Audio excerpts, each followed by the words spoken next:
ফটোশপে খুব সহজে background remove করার জন্য আমরা যে পদ্ধতি অবলম্বন করব সেটা হচ্ছে আমরা ফটোশপ ওপেন করে নেওয়ার পর আমরা সরাসরি চলে যাব গুগলে। এখান থেকে এই ছবিটি নেওয়ার জন্য মাউসের রাইট বাটন ক্লিক করে কপি ইমেজ, তারপর আমরা ফটোশপে সরাসরি চলে যাব এবং এখানে এসে কিবোর্ড থেকে কন্ট্রোল ভি দিয়ে পেস্ট করে দেব। তাহলে আমাদের ছবিটি গুগল থেকে সরাসরি চলে আসবে। তো এখন আমরা এটাকে ব্যাকগ্রাউন্ড রিমুভ করব। ব্যাকগ্রাউন্ড রিমুভ করার জন্য আমরা ফার্স্টেই চলে যাব ল্যাসো টুলে।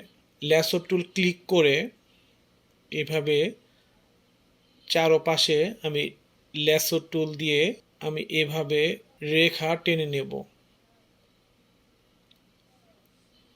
এবং সংযুক্ত করে দেব দুটি মাথা এবং এটা সিলেকশন হয়ে গেল।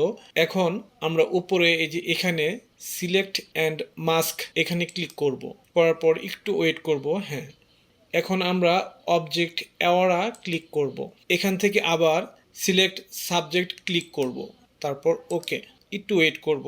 তারপর আমরা এখান থেকে রিফাইন হেয়ার ক্লিক করব। তারপর আমরা এখানে ডান পাশে এসে ডিকন্টিমিনেট কালার্স এখানে টিক চিহ্ন বসিয়ে দেব, দিয়ে আমরা ওকে করে দেব। আমরা দেখতে পাচ্ছি খুব সুন্দরভাবে আমাদের ব্যাকগ্রাউন্ড রিমুভ হয়ে গিয়েছে। এই ছবির ব্যাকগ্রাউন্ড রিমুভ হবার পর আমরা এই ছবিটির এই ভদ্রলোকের এই কোণটুকু যদি পেন টুল দিয়ে কেটে গোল করে দিতে চাই কাজের প্রয়োজনে বিভিন্ন সময়, তাহলে আমাদের ব্যাকগ্রাউন্ড রিমুভ হবার পর উপরের লেয়ার এবং নিচের লেয়ার আমরা এখান থেকে গ্রুপ করে দেব। গ্রুপ করার জন্য কিবোর্ড থেকে কন্ট্রোল জি এবং ব্যাকগ্রাউন্ড চোখ অফ করে দেব। এখন আমরা পেন টুল দিয়ে যদি এখান থেকে এই পর্যন্ত রাউন্ড করে নিয়ে